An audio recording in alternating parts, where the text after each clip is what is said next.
সাইফুল ভাই বিরিয়ানি অনেক টেস্ট হয়েছে ভাই, আলহামদুলিল্লাহ অনেক টেস্ট হয়েছে। আর দর্শক আসলে খাবার দাবারের সময় ভিডিও নিয়ে আসছি। আমি আছি এখন আসলে নবাবগঞ্জ শাহী ঈদগাহ ময়দানে, আমাদের পার্শ্ববর্তী গ্রাম নবাবগঞ্জে। আর এই নবাবগঞ্জে আজকে রাত্রে বাদ মাগরিবের পর থেকে এশারের পর থেকে তো প্রোগ্রাম শুরু হলো, বাদ এশার থেকে নবাবগঞ্জ আদর্শ সমাজ কল্যাণ পরিষদের পক্ষ থেকে যুব সমাজদেরকে নিয়ে গ্রামের বিভিন্ন মান উন্নয়ন নিয়ে, শিক্ষার উন্নয়ন নিয়ে, একতা নিয়ে, শিক্ষা নিয়ে, বিভিন্ন অনিয়ম ও শৃঙ্খলের বিরুদ্ধে, মানে টোটালি একটা আদর্শ গ্রাম কিভাবে গড়া যায় সেই উদ্দেশ্যে আমরা যে দেখতেছি সকলে মিলে তাদের, মানে আমি অতিথি ছিলাম, আমি তো সুলতানপুরের অন্য গ্রামের, তিনারা সকলে একত্রিত হয়ে যুব সমাজদেরকে নিয়ে একটা প্রোগ্রাম করে সভা করে। আর সেই সভায় যারা যারা সদস্য ছিল, যারা নবাবগঞ্জ আদর্শ সমাজ কল্যাণ পরিষদের বিভিন্ন দায়িত্বে আছেন, তারা তাদের নিজ নিজ বক্তব্য এখানে রাখেন, পরামর্শ দেন। তো আমার পাশেই বসে আছেন সম্মানিত সেক্রেটারি, অর্থাৎ নবাবগঞ্জ আদর্শ সমাজ কল্যাণ পরিষদের সেক্রেটারি জনাব মোহাম্মদ সাইফুল ইসলাম ভাই, সিঙ্গাপুর প্রবাসী। আমাকে খুব মহব্বত করেন, একেবারে আপন ছোট ভাইয়ের মতো করে স্নেহ করেন, আমিও তিনাকে আপন বড় ভাইয়ের মতো শ্রদ্ধা করি। আজকে না, অনেক বছর আগ থেকে তিনি আমাকে সবসময় দিক নির্দেশনা দেন, পরামর্শ দেন। তিনি আর দাওয়াতে কিন্তু আজকে এখানে আসছি এবং শেষ পর্যন্ত এসে বিরিয়ানিও খাচ্ছি, মুনাজাত হয়, এখানে দোয়াও হয়। তো সাইফুল ভাই, আসলে আমি সত্যি অনেক খুশি এবং অনেকটা আনন্দিত যে এমন একটা সুন্দর পরিবেশ আপনারা করেছেন রাত্রে। যে মানে সিম্পল ভাবে যে গ্রামের যুব সমাজদেরকে নিয়ে বসা যায়, কথা বলা যায়, গ্রামের মান উন্নয়ন নিয়ে আলোচনা করা যায়, জাঁকজমক লাইটিং প্যান্ডেল ছাড়াও যে করা যায় সিম্পল ভাবে, আজকে প্রমাণ পেলাম।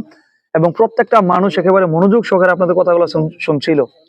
আসলে আগামীতে আপনাদের গ্রামে যথেষ্ট পরিমাণ শিক্ষিত আছে। এই ফতেবাদ ইউনিয়নে যদি আপনারা যাচাই করেন, দেখেন ফতেবাদ ইউনিয়নে যতটা বিসিএস ক্যাডার আছে, আমার মনে হয় সেই কটা বিসিএস ক্যাডার আপনাদের গ্রামে আছে।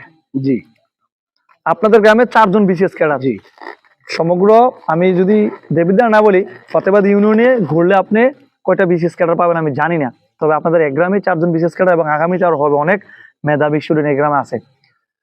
তো আসলে আগামীতে আপনাদের এই নবাবগঞ্জ আদর্শ সমাজ কল্যাণ পরিষদ নিয়ে চিন্তা ভাবনা কি? গ্রামকে মডেল করবেন, উন্নয়ন করবেন সর্বদিক থেকে, আপনাদের আসলে চিন্তা ভাবনা কি যদি একটু বলতেন আমাদের দর্শকদের উদ্দেশ্যে। কাছে আসে আব্দুল্লাহ। ওকে, আসসালামু আলাইকুম। দেখ, আমাদের আসলে এই নবাবগঞ্জ আদর্শ সমাজ কল্যাণের উদ্দেশ্য হচ্ছে যুবক সমাজকে নিয়ে কাজ করা এবং আমাদের গ্রামকে কিভাবে মানে উন্নত করা যায়, এটা নিয়ে আমাদের আসলে মূল লক্ষ্য। কিভাবে শিক্ষাটাকে উন্নত করা যায়, কিভাবে দারিদ্র্য মোচন করা যায়, এবং যে যুবক সমাজটা এখন মাদকের যে দাবিত হচ্ছে, সেইভাবে এই জিনিসটা কিভাবে আমরা মানে মাদক থেকে কিভাবে ফিরিয়ে আনবো, সেটা নিয়ে আমরা অনেক কাজ করছি। এবং অসহায় দরিদ্র মানুষের নিয়ে আমরা কাজ করছি। শিক্ষা ব্যবস্থা কিভাবে উন্নতি করা যায়, সেটা নিয়ে আমরা অনেক কাজ করছি। আসলে আমরা অনেক কার্যক্রমে বিগত দিনে আমরা করছি, সামনের দিকেও আমরা বিভিন্ন কার্যক্রম করব গ্রামের উন্নতি করার জন্য, উন্নয়ন করার জন্য। গ্রামের উন্নয়নে যা কিছু প্রয়োজন, যা কিছু প্রয়োজন হয় ইনশাল্লাহ আমরা তাই করব।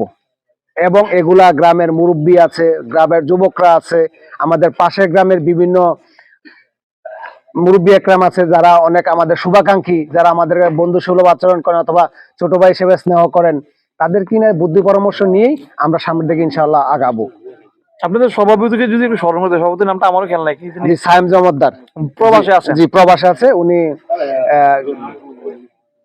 প্রবাসে থাকে, আমার সাথে ওনার কন্টিনিউ কথা হয় এই গ্রাম নিয়ে, তারপর গ্রামের যুবক সমাজ নিয়ে, এগুলো নিয়ে প্রায় আমাদের কথা হয় যে আমরা কিভাবে গ্রামটাকে একটা আদর্শ গ্রাম বানাতে পারি, কিভাবে একটা একটা সুন্দরভাবে একটা সুশৃঙ্খল একটা, যারা বলে যে না এই গ্রামটা অনেক সুনাম আছে, একটা ইয়া আছে, এইটা নিয়ে আমাদের কাজ করা আর কি। আসলে দর্শক, আমাদের প্রত্যেকটা নাগরিকের এই চিন্তাটা থাকে যে আমাদের গ্রাম, আমাদের মাটি ও মানুষকে, আমাদের এই দেশকে কিভাবে আমরা মডেল হিসাবে রূপান্তরিত করব। তবে কিছু মানুষ নামে অমানুষদের জন্য আমরা করতে পারি না। তো আমাদের এই সমস্যাটা হলো আমরা খেলাধুলা ছেড়ে দিয়েছি। ইসলাম ধর্ম, যে আমাদের ইসলাম ধর্ম, আমাদের পাশে একজন আলেম বসে আছেন, আমাদের যে ইসলাম ধর্মের মূল নৈতিক বিষয়গুলা, এগুলো আমরা আসলে পালন করি না। আমরা অপসংস্কৃতিতে ব্যস্ত হয়ে পড়েছি।